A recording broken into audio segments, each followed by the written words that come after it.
Driver की seat पर किसी को गाड़ी चलाना नहीं आती, बस का ड्राइवर बस लेकर आया, चाय पीने के लिए नीचे उतर गया, उसकी सीट पे कोई दूसरा चढ़कर बैठ गया, किसी को नहीं मालूम कि ये ड्राइवर है कि नहीं। कोई वहां से निकल कर जा रहा था और उसने कह दिया, ड्राइवर साहब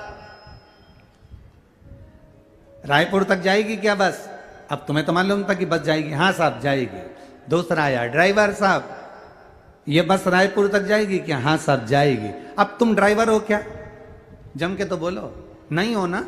ड्राइवर की सीट पर जो बैठा है वो ड्राइवर नहीं है, पर वो चाय पीने ड्राइवर गया और ये उसकी सीट पर बैठ गया तो लोगों को क्या मालूम कि ये ड्राइवर है कि नहीं, परंतु सब ने कहा ड्राइवर साहब ड्राइवर साहब ड्राइवर साहब ड्राइवर साहब। सब गाड़ी में बैठ गए। मालूम पड़ा जब ये तो ड्राइवर था ही नहीं, ये तो नीचे उतर गया। ड्राइवर चाय पी के आया, गाड़ी में बैठा, ड्राइवर की सीट पर बैठा और उसने गाड़ी चलाना प्रारंभ करी। अर्थात ड्राइवर की सीट पर जो बैठा वो ड्राइवर कहला गया। ड्राइवर की सीट पर जो बैठा लोगों ने उसको ड्राइवर कह दिया। जो रोज रोज मंदिर में जाकर बैठता है, रोज रोज सत्संग में जाकर बैठता है, रोज रोज भगवान की कथा में जाकर बैठता है, उसको लोग कुछ भी कहते हो, पर धीरे धीरे लोग कहने लगते हैं ये तो कहीं का भक्त है रे, 24 घंटे मंदिर में पड़ा रहता है, 24 घंटे भगवान की भक्ति में रमा रहता है, 24 घंटे इसके पास कोई काम नहीं है। जहां भजन होता है वहां जाकर बैठ जाती है, जहां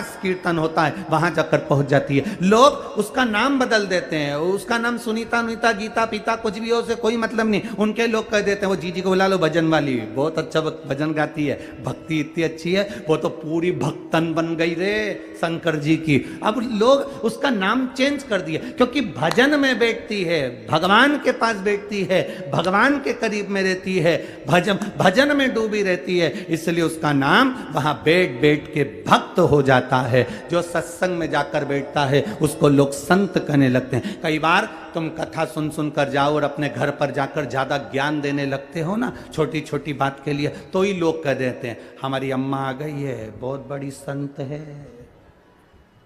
सियोर वाला महाराज की कथा सुन सुन के पूरी संत बन गई है, तो संत। और प्रेम जब अनंत हो गया, रोम रोम संत हो गया अपने आप। अब तुम चलो यहां बैठे थे, कथा में बैठे, भक्त कहलाए, संत कहलाए, मंदिर गए तो लोग पुजारी जी समझ लिए। मंदिर में रोज रोज पोछा लगाओगे तो दूसरे आके समझेंगे काम वाली है। बोलो सही है कि गलत है? कि मंदिर में नौकरी करती होगी, पर तुम्हें मालूम है कि मैं नौकरी किसी की नहीं कर रही, मैं तो नौकरी मेरे देव अधिदेव महादेव की कर रही हूं, उसके सिवाय किसी की नहीं कर रही। मैं तुम्हें नौकर समझा। स्थान, जिस जगह पर तुम बैठ रहे हो उसकी कीमत देखिए कितनी है। अब चलो तुम जाके मदिरा की दुकान पर, दारू की दुकान पर जो नींबी पीता मत पिए, पर मदिरा की दुकान पर जरा रोज जाके शाम के टाइम खड़ा हो जाए, मत पिए, पर लोग क्या कहेंगे? राम सिंह का छोरा, वो नाथुराम की औलाद, वो उसका भाई पक्का बेवड़ा, 4 बजते नहीं और दुकान पे खड़ा मिल जाता। उसने कभी नहीं पी, पर वहां खड़ा था तो नाम उसका आ गया। उसी तरह हम अगर भगवान की भक्ति में खड़े भी हो गए, भगवान के भजन में जाकर खड़े भी हो गए, उसकी भक्ति में जाकर खड़े भी हो गए, भले हमने कथा सुनी ना सुनी, हमने भजन किया ना किया, हमने दान किया ना किया, हमने पुण्य किया ना किया, हमने संकीर्तन किया ना किया, हमने शंकर जी के मंदिर में 1 लोटा जल चढ़ाया ना चढ़ाया, पर हम रोज अगर भगवान की कथा में जा रहे हैं, रोज भजन कर रहे हैं, रोज कीर्तन कर रहे हैं, रोज मंत्र जाप कर रहे हैं, रोज मंदिर जा रहे हैं, तो हमारा भी नाम उसकी लिस्ट में जरूर आ जाता है, भले हमने पुण्य करा कि ना करा, पुण्य की लिस्ट में आ जाता है। एक नहीं पीता और दारू की दुकान पर खड़ा है तो उसका नाम आ गया।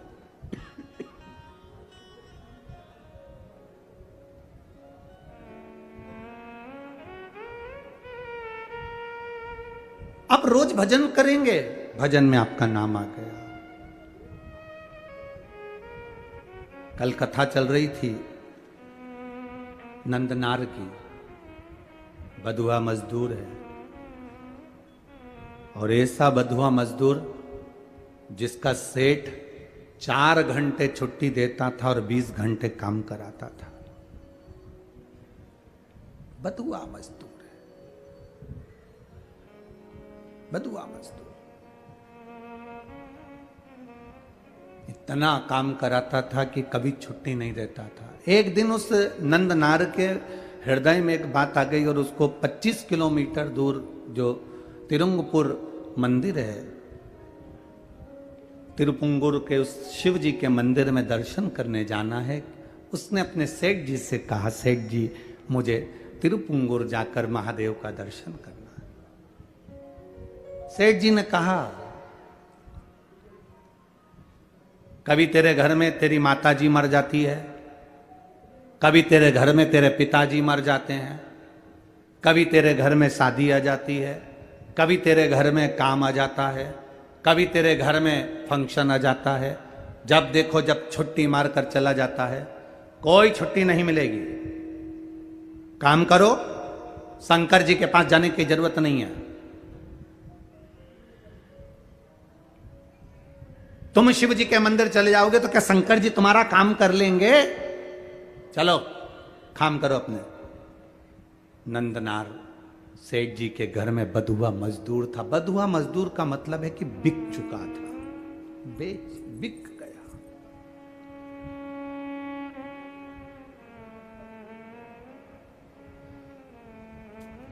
बिक गए। और कल आपको कथा में कहा था, बिकना ही है ना तो संसार के लोगों के हाथ में मत बिकना। अगर बिकना है तो मेरे महादेव के चरणों में जाकर बिक जाना, बिक लो। मेरे बाबा तेरी नौकरी सबसे बढ़िया है, सबसे तेरे दरवाजे की चाकरी सबसे बढ़िया है, सबसे खरी। जब से तेरा गुलाम हो गया, तब से मेरा भी नाम हो गया। जब से तेरा गुलाम हो गया, तब से मेरा भी नाम हो गया। वरना वो काट क्या थी मेरी, सबसे बढ़िया है, सबसे खरी। भोले बाबा तेरी नौकरी सबसे बढ़िया है, सबसे खरी। बिकना है। अगर आपको लग रहा है कि अब मैं, कई लोग कह रहे थे हम बहुत तकलीफ में हैं, इसलिए अब हमने सोच लिया कि अब हम बस अंतिम समय जी रहे हैं। गुरु जी, बहुत जिंदगी कष्ट में हो गई, तकलीफ में हो गई, बहुत कष्ट की जिंदगी। अब हमारे को जीने की आस नहीं है। एक माँ, अभी अलवर की कथा की बात है। अलवर में, राजस्थान में जब कथा थी तो एक माँ आई और उसने कहा, गुरुजी अब मेरा 3rd स्टेज का कैंसर हो गया है और मेरे को चेस्ट का कैंसर है, स्तन कैंसर है, 3rd स्टेज पर है। डॉक्टर ने जवाब दे दिया है, कीमो पूरे हो गए हैं, पर डॉक्टर कह रहा है कि कीमो होने के बाद वापस कैंसर उपज गया। सिर के पूरे बाल उस महिला के कीमो के कारण चले गए। अब उसने पूछा,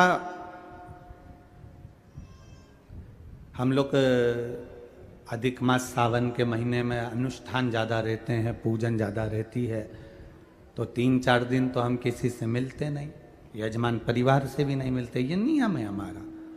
4 दिन के बाद चाहे यजमान परिवार हो, पत्रकार बंधु हो, जब तक अधिक मास सावन में थोड़ा हम भी अपनी पूजन पाठ करते हैं तो नहीं मिलना होता। 4 दिन के बाद में जब मिलना हुआ, वो रोज पत्र भेजी, आखिरी में 4 दिन निकले, 5वें दिन वो आई। अब आप बताइए, मेरा 3rd स्टेज का कैंसर, और कैंसर वापिस उपज गया, कीमो चल रहे हैं, पट्टा बांधी थी सिर पे, कपड़ा, बाल नहीं थे, भुकुटियों के बाल भी उड़ गए थे। अब मेरे लिए आज्ञा कर दो, अब मुझे करना क्या चाहिए?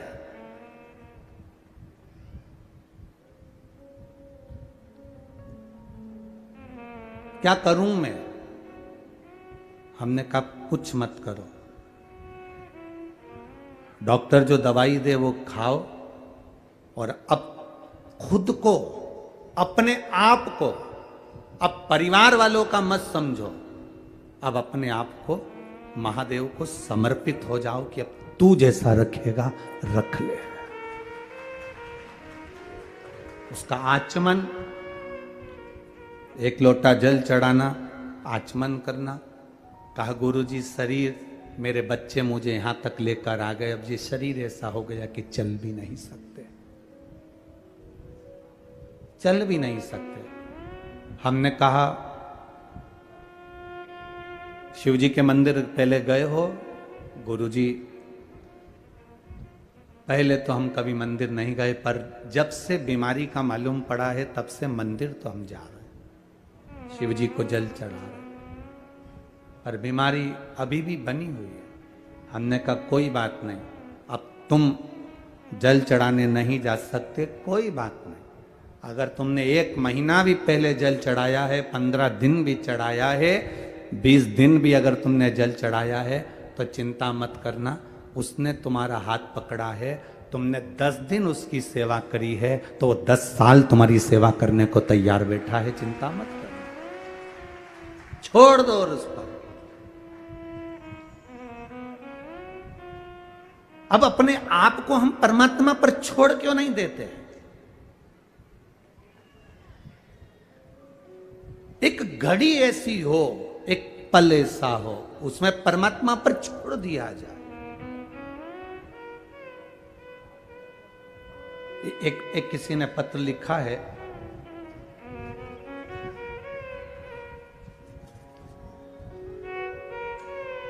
राज यादव, रायनगर, कन्हान, जिला नागपुर, महाराष्ट्र।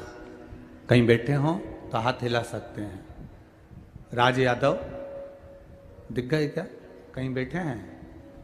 जहां बैठे हैं उधर दिख गए? हाँ ठीक है, हाथ हिला दो। राज यादव, राज यादव, रायनगर, कन्हान, जिला नागपुर, महाराष्ट्र। पिन नंबर ये है, फोन नंबर ये है। गुरुजी,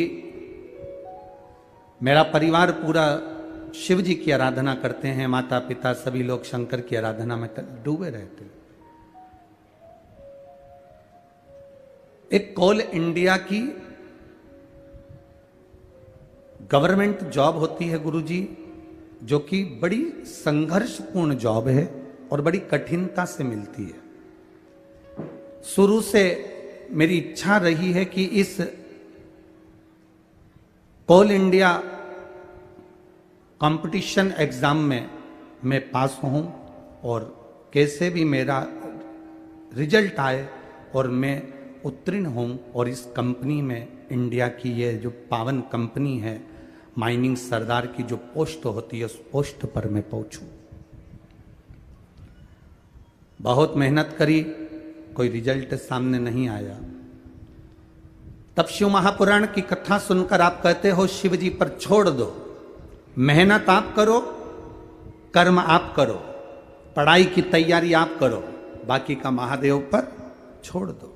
अपने कर्म को जरूर करो, और वो मैंने किया। पढ़ाई की तैयारी करी और खूब मेहनत करी। तब मैंने 27 अप्रैल को आपके कहे अनुसार बाबा देव अधिदेव महादेव को बेलपत्र में शहद लगाकर बाबा की कृपा से 14 मई को एग्जाम दिया, जिस एग्जाम में कई लोग बैठते हैं पर रिजल्ट सबका शून्य आता है, और बाबा की कृपा से ऑल इंडिया रैंक 33 मेरा आया, और बाबा की कृपा से मैं माइनिंग सरदार के पद पर नियुक्त हो गया। मैं बाबा को यहाँ प्रणाम करने के लिए आया हूँ, यही शिव कृपा। साधुवाद है बाबू, आपको बैठ जाइए। हर हर महा। आपका लक्ष्य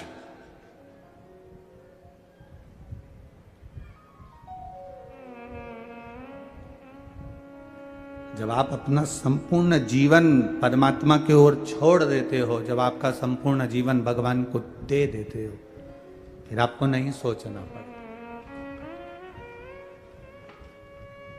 उस माँ ने कहा कि मेरे को करना क्या है।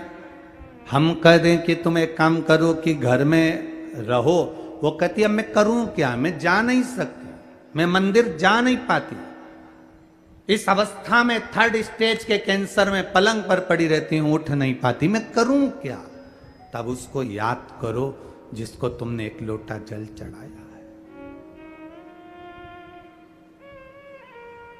जिसको तुमने जल समर्पित करा है, तुम उसको स्मरण करो। और जब आप उसे याद करोगे, आपको कल कथा में कहा था, अंत समय प्रभु आना पड़ेगा, वचन दिया तो निभाना पड़ेगा, आए ना आए प्रभु कुटुंब कबीला, अंत समय प्रभु आना पड़ेगा। आज इस कथा को, इस बहन की कैंसर की कथा को इसलिए लिया क्योंकि आज सवेरे उस बहन का घर से मैसेज आया कि हमारी माता जी की तबीयत कम से कम 75% ठीक हो गई है। इसलिए बाबा की ये कथा का छोड़ दो उसको। एक बहन ने पत्र लिखा है, उसको भी कैंसर जैसा रोग,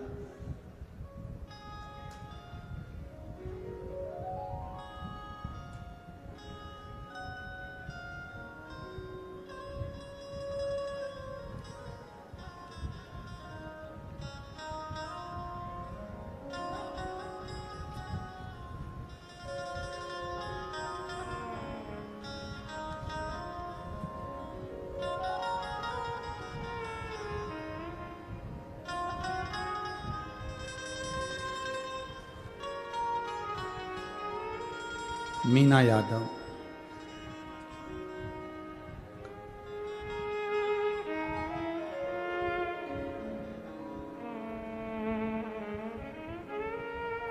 कामिनी यादव, ओडिशा कटामबाजी है। आप लोग समझ गए ना? क्वाटा भाजी, अच्छा ठीक है ना? कहीं बैठी हैं, हाथ हिलाइएगा जहाँ कहीं बैठी हैं। आप ही हैं? हाँ जी, हाथ हिला लो सब, ठीक है। हाँ, एक बार वापिस हाथ हिलाओ, एक बार वापिस, ठीक है। कामिनी यादव, ओडिशा पटाबाजी से आई हूँ। गुरुदेव, एक लोटे जल का मैं क्या वर्णन करूँ। मेरी छोटी बेटी को कैंसर हो गया था। डॉक्टर ने बताया कि गले में कैंसर है और पूरा घर चिंता में आ गया। रायपुर में उसका इलाज हुआ, संजीवनी हॉस्पिटल में इलाज करवाया। कैंसर में कोई आराम नहीं लगा। तब किसी ने कहा कि सियोर वाला महाराज दोपहर में कथा करता है, टीवी पर आती है, जरा सुनो, उसमें कुछ ना कुछ बताएगा। उस दिन कथा में कुछ नहीं बताया, बस सारी समस्या का हल एक लोटा जल बताया। हमने वो जल चढ़ाना प्रारंभ करा, दवाई चलती रही। डॉक्टर ने कहा गले का कैंसर है, ये रहेगा। गुरुदेव, आपने कथा में कह दिया कि भगवान के भरोसे रहो, ना घर के भरोसे ना परिवार के। अब हमने सोच लिया, हमारी छोटी बेटी को हमने हमारा नहीं माना और शिव जी के भरोसे कर दिया। बाबा की कृपा का हम क्या गुणगान करें गुरुदेव। जल चढ़ाते बेटी को देते, बेलपत्र लाते बेटी को देते, जिस गले से कुछ ना उतरता वो जल बाबा का उतरता, और बाबा की कृपा से आज मेरी बेटी ठीक है, इसलिए मैं बाबा को नमन करने के लिए आया। आराम है उसको? हाँ जी, हाथ हिला दो एक बार, हर हर महादेव। ये करुणा, बैठिए, ये उदारता,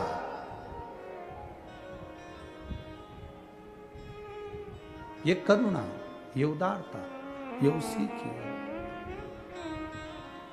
ये इसी को कहते हैं। बड़ी दूर किनारा है, कश्ती भी पुरानी है, बड़ी दूर किनारा है, कश्ती भी पुरानी है, भोले बाबा सुन भी लो ये मेरी कहानी है, बड़ी दूर किनारा है, कश्ती भी पुरानी है, भोले बाबा सुन भी लो ये मेरी कहानी है। ये शरीर, ये सब कुछ परमात्मा पर सौंप दो। कश्ती है कैसी? ये शरीर किसका? इतने रोगों से ग्रसित ये शरीर, और उसके बाद भी हम इसको समझें कि अपना।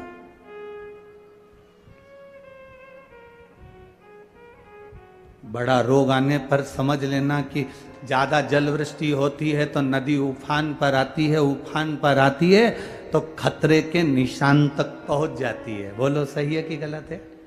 खतरे का एक निशान होता है, नदी जब उफान पर आती है तो खतरे के निशान तक पहुंच जाती है। खतरे के निशान तक अगर नदी पहुंचती है तो गांव के डूबने की आशा हो जाती है। इसलिए नदी खतरे के निशान तक आए तो मकान को जल्दी खाली कर कर गांव को खाली करवा दिया जाता है। उसी तरह चलते चलते जीवन में जब रोग बढ़ते चले जा रहे हैं, बीमारियां बढ़ती चली जा रही हैं, तकलीफें बढ़ती चली जा रही है, बीमारियां घेरती चली जा रही है, तो समझ लें कि अब नदी खतरे के निशान तक पहुंच गई है। उस समय पर सबसे चतुरता का काम करना, मकान खाली कर देना। मकान खाली करना मतलब अपने दिल से परिवार, बंधु, कुटुंब, लोभ, लालच, अहंकार, तृष्णा, ये सब खाली कर दो और इस खाली मकान में शंकर को विराजमान कर दो। अपने हृदय में शिव को बसाए। बड़ी दूर किनारा है, कश्ती भी पुरानी है, भोले बाबा सुन भी लो ये मेरी कहानी है। कौन समझे, कौन साधे?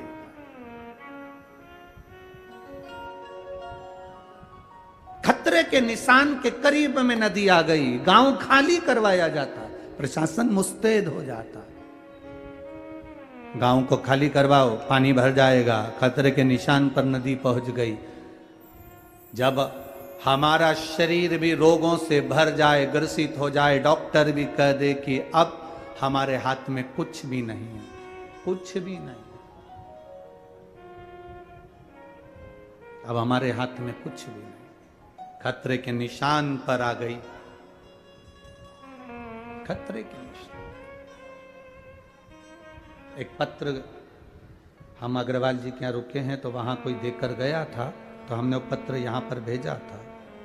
अगर होगा, यहाँ पहुंचे होंगे पत्र, तो हम ये रहा।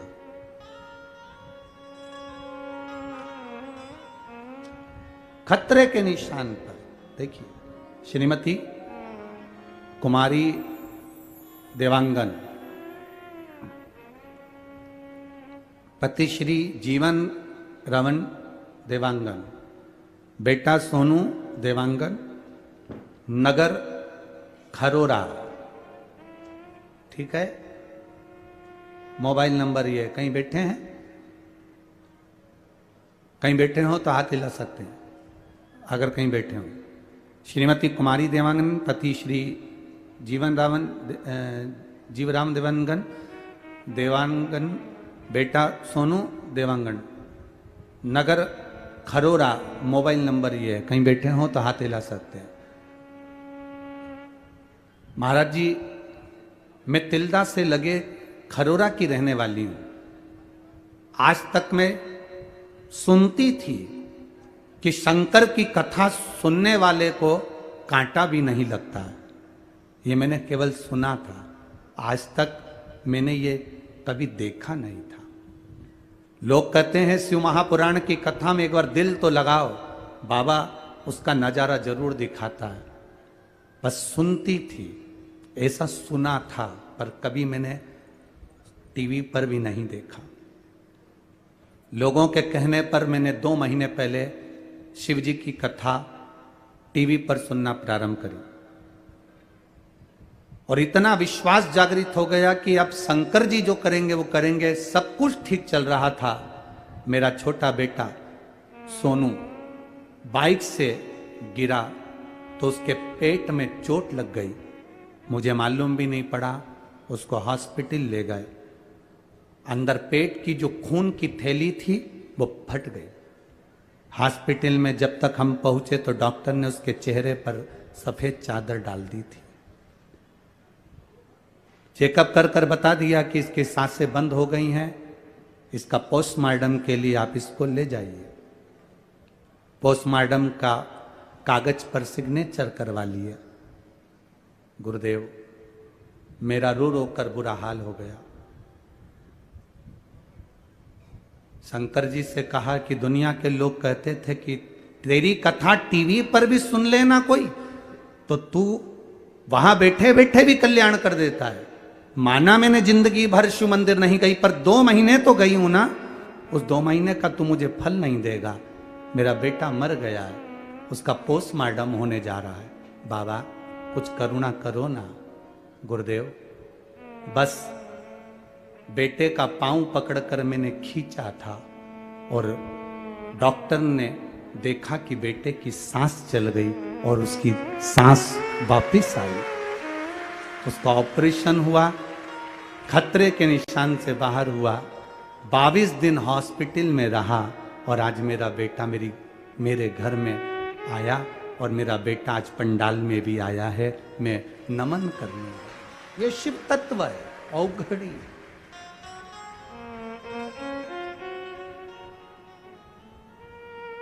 सफेद कपड़ा डाल दिया गया, पोस्टमार्टम के कागज पर सिग्नेचर हो गए। पोस्टमार्टम की तैयारी हो गई। खतरे के निशान पर नदी पहुंच गई। खतरे के निशान।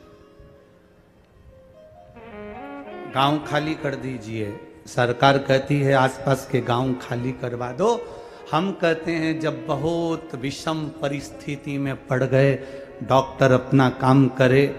आपने अगर जिंदगी में टीवी पर, मोबाइल पर, पंडाल में कहीं बैठकर भी शिव महापुराण की कथा सुनी है और 1 लोटा जल देवादिदेव महादेव को चढ़ा रहे हो, तुम्हारा वो चढ़ाया जल कब काम आएगा तुम भी नहीं समझ पाओगे। किस जगह पर काम आ जाएगा वो, किस स्थान पर। बड़ी दूर किनारा है, कश्ती भी पुरानी है, भोले बाबा सुन भी लो ये मेरी कहानी है। एक की नहीं, सबकी कहानी है। ये शरीर ना जाने कितने रोगों से ग्रसित है, कितनी तकलीफों में फंसा हुआ है। हम उसके आश्रित क्यों ना हो।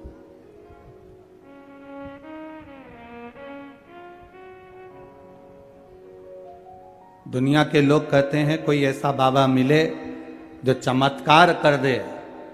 हमारे पास में वो नहीं है कि हम चमत्कार कर दें, पर इतना जरूर जानते हैं कि भोले का अगर नाम लिया है तो वो सब कुछ कर सकता है।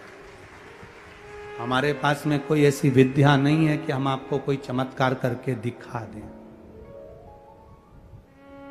हमारे पास में ऐसी कोई विद्या नहीं कि हम आपको कुछ ऐसा जादू कर कर चमत्कार कर कर आपको दिखा दें। बस इतना जरूर कर सकते हैं कि आपके मुख से श्री शिवाय नमस्तुभ्यम और आपसे इतना निवेदन कर सकते हैं कि आपकी दुख की घड़ी में कोई चमत्कार काम नहीं आएगा। तुम्हारा चढ़ाया गया एक लोटा जल तुम्हारी समस्या का समाधान कर कर चला जाएगा। हमारे पास नहीं है इतना। बोल बम का नारा है बाबा एक साथ। हमारे पास में नहीं है, कुछ भी नहीं, कुछ नहीं। ना हमको ये तुम्हारी ये कुंडली देखना आती है, ना हमको तुम्हारा भाग्य देखना आता है, क्योंकि हमको हमारा ही भाग्य नहीं मालूम है।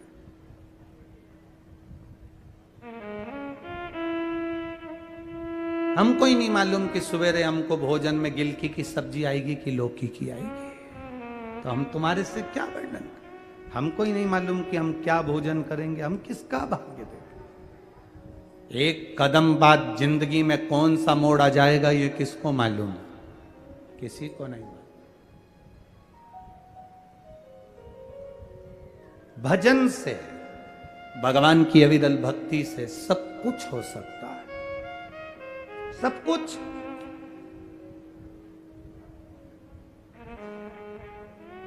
आपका विश्वास एक वो कहते ना, किसी से दिल लग जाने को मोहब्बत नहीं कहते। किसी से दिल लग जाने से मोहब्बत नहीं कहते।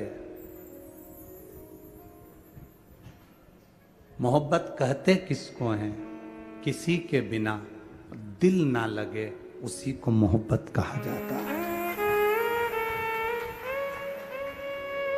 मेरे शिव के बिना, जिस दिन तुम रोज मंदिर जा रहे हो, रोज भगवान का गुणगान कर रहे हो, रोज शिव महापुराण की कथा श्रवण कर रहे हो, रोज भगवान की भक्ति कर रहे हो, एक दिन टीवी पर कथा ना आए, अचानक लाइट चली जाए, मोबाइल का नेटवर्क चला जाए और तुम कथा सुन रहे थे और इतने में नेटवर्क चले गया, इतने में लाइट चली गई, इतने में तुम कथा पानी गिर गया और तुमको विघ्न आ गया और तुम कथा ना सुन पाए। बस तुम्हारी जो बेचैनी है, तुम्हारे अंदर की जो बेचैनी है कथा सुनने की, तुम्हारे अंदर की जो बेचैनी है मंदिर जाने की, आज ना जाने मेरे घर में मेहमान आ गए, ये हो गया वो हो गया, मंदिर नहीं जा पाई, बार बार बेचैनी हो रही है, मंदिर नहीं जा पाई, कथा में नहीं जा पाई, आज टीवी पर कथा आई, इतनी काम में उलझ गई कि मैं 2 बजे कथा ना सुन पाई। ये अंदर की जो बेचैनी है, ये जो अंदर की बेचैनी हमारे अंदर जागृत हो रही है महाराज, यही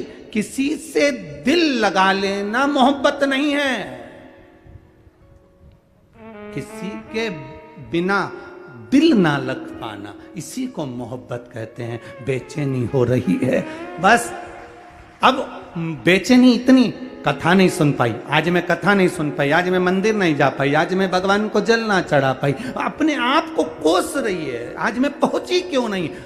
बस तुझसे मिलने के लिए तेरी कसम एक मुलाकात जरूरी है। रोज प्रतिदिन जिसके दरवाजे जाती हूं, रोज प्रतिदिन जिससे मैं मिलने जाती हूं, रोज प्रतिदिन जिसका मैं भजन करती हूं, उस परमात्मा का आज मुझे दीदार क्यों नहीं हुआ? आज मैं शिव के मंदिर जाकर एक लोटा जल क्यों ना चढ़ा पाई? आज मैं कथा में क्यों ना पहुंच पाई? आज मैंने टीवी क्यों ना चालू कर पाई? आज मेरा नेटवर्क क्यों खत्म हो गया? आज मेरा बैलेंस कैसे खत्म हो गया? मैं भगवान की कथा क्यों नहीं सुन पा रही हूं? आज कारण क्या है? बस ये बेचैनी तुम्हारी नहीं है। तुम्हें लगता है कि मैं भगवान के लिए इतना तड़प रही हूं, ये बेचैनी तुम्हारी नहीं है। वो परमात्मा तुम्हारे लिए तड़पता है तो अंदर से तड़पन उत्पन्न होती है।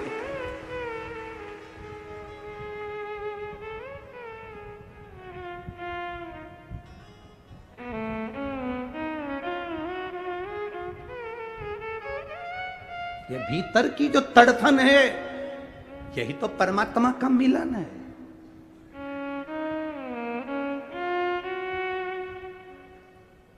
उद्धव जी ने गोपियों से पूछा था, क्यों गोपियों तुम रोती हो भगवान कृष्ण के लिए? एक जगह कहीं प्रवचन चल रहा था, उसमें महाराज जी कथा में कह रहे थे, गोपियां भगवान के वियोग में खूब रोई, खूब रोई, खूब रोई। श्रीमद् वल्लभाचार्य जी ने सुबोधनी श्रीमद् भागवत में वर्णन किया। श्रीमद् वल्लभाचार्य जी ने सुबोधनी श्रीमद् भागवत में वर्णन करा कि उद्धव जी भगवान का संदेश लेकर जब ब्रज में पहुंचे तो उन्होंने गोपियों से पूछा, क्या तुम भगवान की याद में रोती हो? गोपियां मुस्कुरा कर कहती हैं, नहीं, हम रोते नहीं हैं।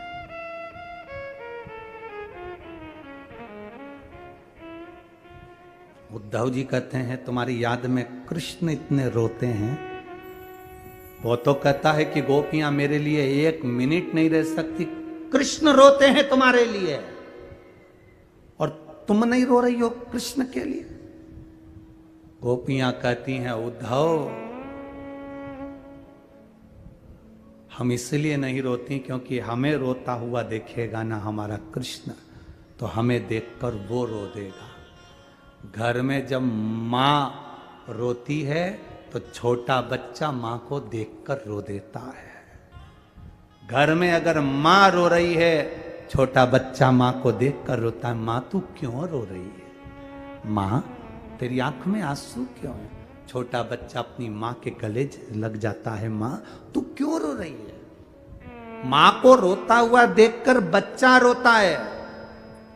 गोपियां कहती है, अगर हम रोएंगे तो हमें रोता हुआ देखकर हमारा परमात्मा रोएगा, इसलिए हम रोते भी नहीं हैं। हम क्यों रोएं? किस लिए?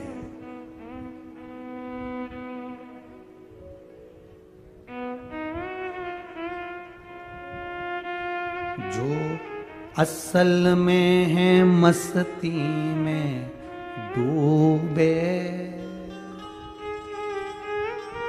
उन्हें क्या परवाह जिंदगी। जो उतरती है चढ़ती है मस्ती, जो उतरती है चढ़ती है मस्ती। सावन का महीना आया, तिलक लगा लिया। सावन का महीना आया, लोटा लेके मंदिर पहुंच गए। सावन का महीना आया, रुद्राक्ष की माला पहन ली। सावन का महीना आया तो हर हर महादेव कह लिया। बाकी के समय पर जैसे थे वैसे ही दिख रहा। ये तो उतरती है चढ़ती है मस्ती, वो हकीकत में मस्ती नहीं है। इसको मस्ती कहेंगे, इसको अलमस्तता कहेंगे, इसको भक्ति कहेंगे। 4 दिन तिलक लगा लिया, 5वें दिन जैसे कि जैसे ही, 2 दिन श्री शिवाय नमस्तुभ्यम बोल लिया, बाकी के समय वैसे की वैसे ही हो। 8 दिन मंदिर चले गए, 10वें दिन वापिस वैसे की वैसे हो। इसको मस्ती कहेंगे। जो उतरती है चढ़ती है मस्ती, वो हकीकत में मस्ती नहीं है। प्रेम वालों ने कब वक्त पूछा। अपने काम की चीज आई है। लोग पूछते हैं शंकर जी के मंदिर जाने का समय क्या है, हम कहते हैं मरने का समय क्या है। मरने का समय क्या है आप बता दो। आप कह देना भगवान से सुबह नहीं मरूंगी, 9 बजे के बाद आना। काय को मरूं मैं, मुझे नहीं मरना। भगवान मान जाएगा? अरे बोलो तो जम के, नहीं मानेगा। मरने का कोई समय नहीं होता तो महादेव के पास जाने का भी कोई समय नहीं होता। कोई समय।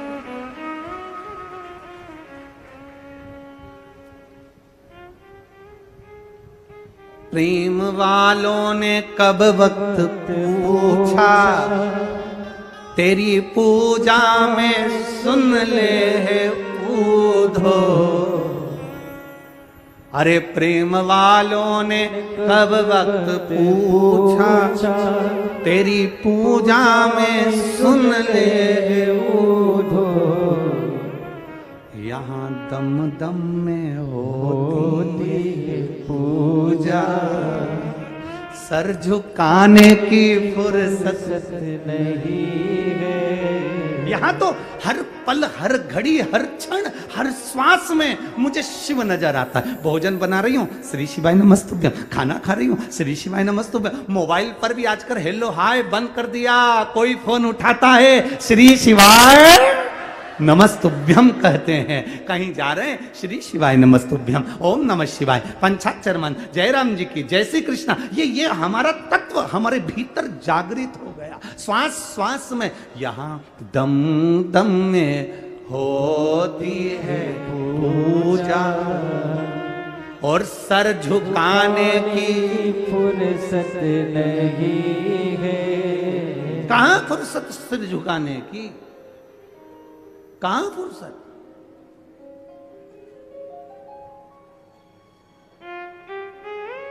त्रिजटा विभीषण की लड़की, विभीषण की धर्म पत्नी शर्मा, उसकी पुत्री त्रिजटा। शंकर की उपासक त्रिजटा। अपने पिता से पूछा था त्रिजटा ने, विभीषण से पूछा था त्रिजटा ने, पिताजी भगवान की अविरल भक्ति कैसे मिल सकती है। त्रिजटा से कह दिया था विभीषण ने, शंकर की आराधना करा कर, शिव की स्तुति करा कर, शंकर के मंदिर जाया कर, शिव को एक लोटा जल चढ़ाया कर। त्रिजटा ने भगवान शंकर की आराधना करना प्रारंभ करी। एक दिन त्रिजटा भगवान शिव की भक्ति में डूबी हुई थी और देवादिदेव महादेव अलमस्त होकर त्रिजटा के सामने प्रसन्न होकर आ गए। त्रिजटा को देखा, शिव ने बच्चे का रूप धारण करा, त्रिजटा के सामने पहुंच गए। त्रिजटा क्या कर रही हो? त्रिजटा कहती है मैं शंकर भगवान का श्रृंगार कर रही हूं। त्रिजटा से देवादिदेव महादेव बाल्य अवस्था का रूप धरकर पूछ लिए, इस शिव की आराधना से मिलता क्या है? त्रिजटा कहती है पता नहीं क्या मिलता है, पर मेरे पिताजी ने कहा सब कुछ इन्हीं से मिलता है, सब कुछ इन्हीं से मिलता है। हां, कुछ चाहिए तेरे को? नहीं, मुझे तो केवल एक कहानी सुनना है। जब भी शंकर जी मिलेंगे ना तो उनसे कहानी सुनूंगी। अब छोटी सी बच्ची त्रिजटा, क्या कहानी सुनना है? तो मुझे कहानी सुनना है कि शंकर जी ने सती को त्याग क्यों दिया था, शंकर भगवान ने सती को क्यों त्याग दिया था, क्यों वो समाधि में लीन हो गए थे, क्यों तपस्या में लीन हो गए थे, क्यों साधना में लीन हो गए थे, क्यों सती को उन्होंने छोड़ दिया था और सती ने अपना शरीर जलाकर भस्म कर दिया था। बस ये मेरे अंदर उचिष्टा होती है, ये सुनने की चाह बढ़ती है, ये तलब मुझे पाना है, मुझे जानना है कि शंकर ने ऐसा क्यों करा था। तब छोटे से बच्चे के रूप में शिव जी ने कह दिया, उसका केवल एक कारण था। वो कारण सीता की रूप धरकर, सती सीता का रूप रखकर राम जी की परीक्षा लेने चली गई थी, इसलिए सती का त्याग कर दिया था। सीता का त्याग, सीता की पर सीता का रूप रखा था। हाँ, कौन सीता? राम जी की धर्मपत्नी। कौन राम? भगवान नारायण का स्वरूप। अच्छा, मेरी धर्म पत्नी सती जान नहीं पाई कि सीता कौन है, राम कौन है, परीक्षा में ली। अच्छा, परीक्षा में ली? हाँ। सुन ली कथा? हाँ। अब क्या चाहती है? त्रिजटा, अब क्या चाहिए तुझको? त्रिजटा कहती है, जिस सीता का रूप रखकर मां सती गई थी,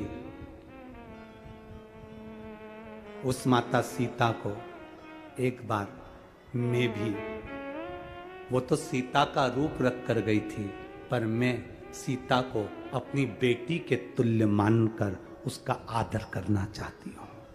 शिव जी ने कह दिया, तेरी ये मनोकामना पूर्ण हो।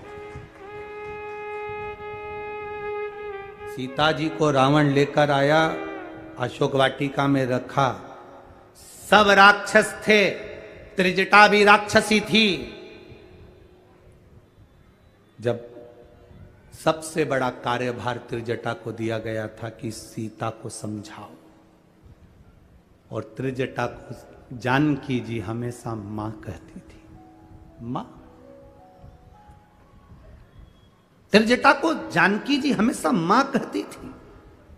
त्रिजटा की भाग्य की सराहना क्या करी जाए, जो त्रिजटा को शंकर भगवान बाल्य अवस्था में बालक का रूप रखकर दर्शन दिए थे, वो त्रिजटा एक दिन पहले सीता जी से कहती है, मुझे सपना आया था और सपना में मैंने देखा कि एक बानर आया, उसने पूरी लंका में आग लगा दी और उसने तुमको कुछ गिफ्ट दिया।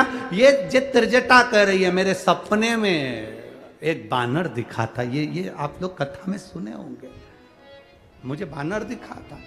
आखिर त्रिजटा को ऐसा सपना कैसे आ सकता है? उसका कारण केवल एक है, सपने में बानर नहीं। बानर कौन था? हनुमान। हनुमान कौन था? शंकर। शंकर का एक स्वरूप।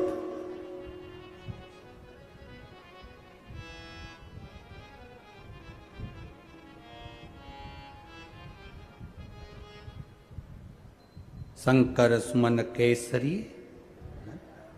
शिव का एक स्वरूप सपने में आकर कह गया, मैं लंका में आग लगा दूंगा। अब स्वयं त्रिजटा कह रही है, मेरे बाबा ने मुझे सपना दिया और सपने में बानर नहीं शिव आए हैं, आएंगे, पहुंचेंगे।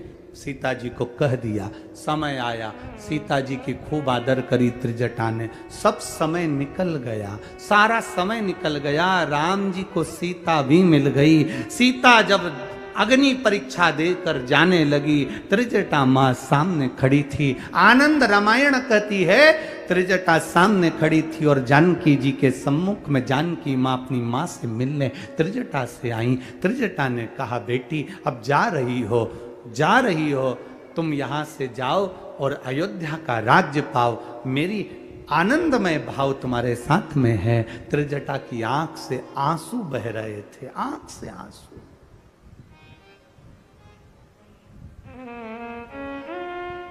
सीता जी जाते जाते, मां जानकी जाते जाते राम जी से कहती हैं, प्रभु अपन जा रहे हैं।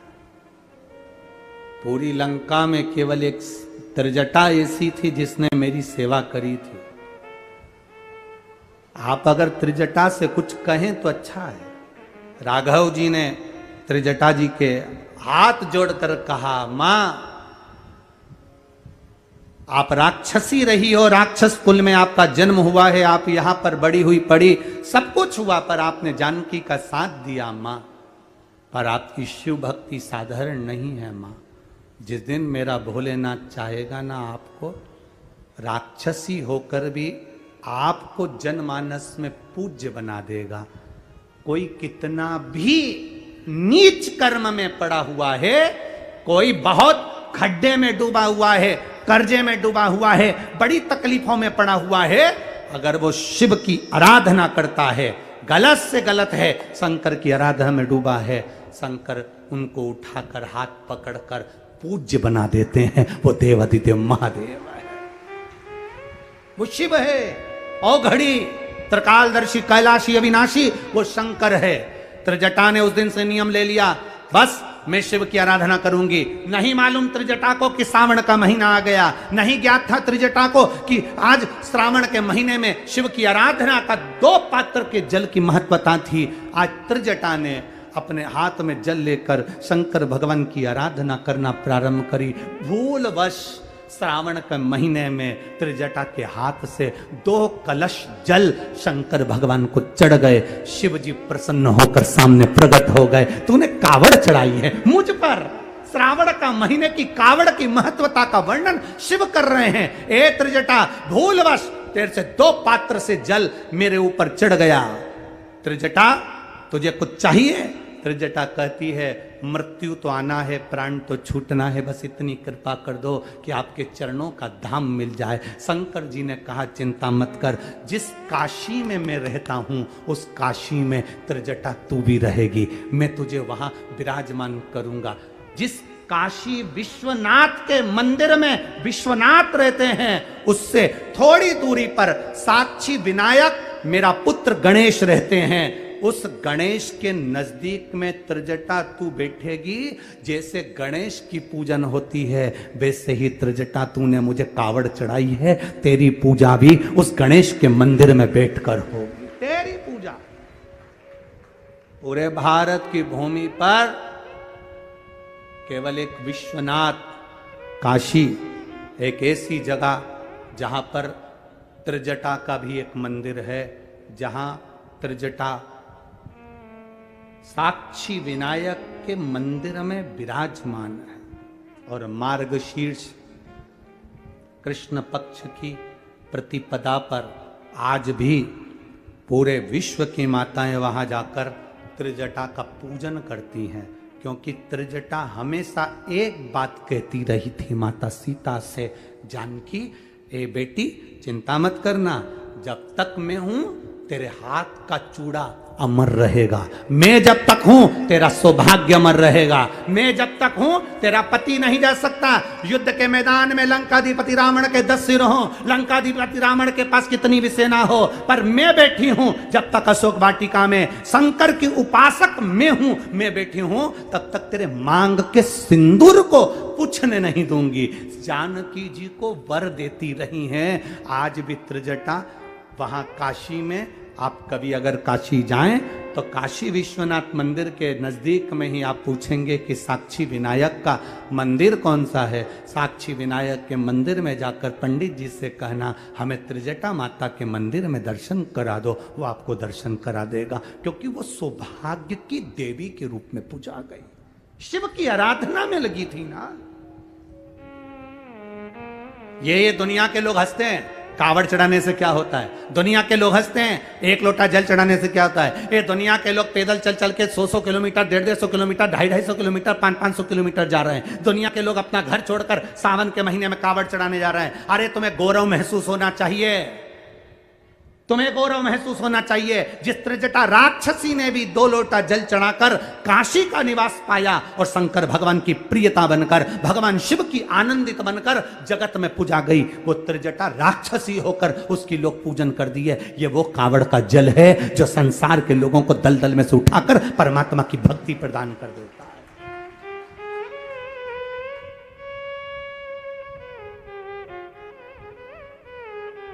केवल ये अभी 16 अगस्त को सीहोर की जो अमावस्या और अधिक मास की अमावस्या और ये सावन के मिलन की जो कावड़ है 16 अगस्त को सुबह 9 बजे सीहोर में, कोई हमने केवल एक दिखावे के लिए नहीं रखी है। ये बाबा का जो कावड़ सीवन नदी से सुबह 9 बजे भरा कर 11 किलोमीटर चलना है, सहजता नहीं है। लोग बोलते बोलते बोल बम का नारा है, बाबा एक सहारा है, चले जाइए, बाबा को चढ़ा देंगे। और एक निवेदन करूंगा, जितने लोग सीहोर पहुंचे उस कावड़ को भरने के लिए, उनसे कहूंगा आपके जितने विरोधी हों उनको भी लिखवा कर आना कि मैंने 16 अगस्त की कावड़ भरी है। उसके बाद साल भर में बाबा तुम्हारा भंडार नहीं भरता तो हमें जरूर बताना कि भरा कि नहीं भरा। ये कावड़ की मूलता है, आपका 2 कदम चला हुआ त्रिजटा का जीवन का आनंद सुख पाया त्रिजटा ने। एक नदी उफान पर रहती है तो आ जाता है कि ये खतरे के निशान पर है, खाली कर दो गांव को, बस इस मन को अहंकार से, वासना से, तृष्णा से, लोभ से, आसक्तियों से खाली कर दो, इसमें शिव को विराजमान करो।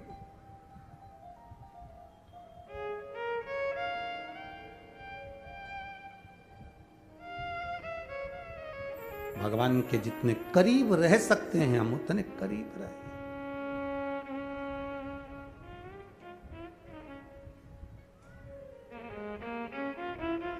एक मेरे मन में ऐसी आवे, डमरू में बन जाऊं। अरे हाथों में रमी रहती वो काशी डमरू वाले, मैं तो बन जाती रे दासी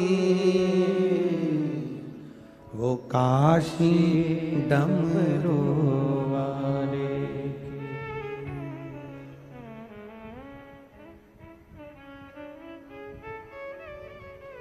एक मेरे मन में ऐसी आवे, गंगा में बन जाऊं।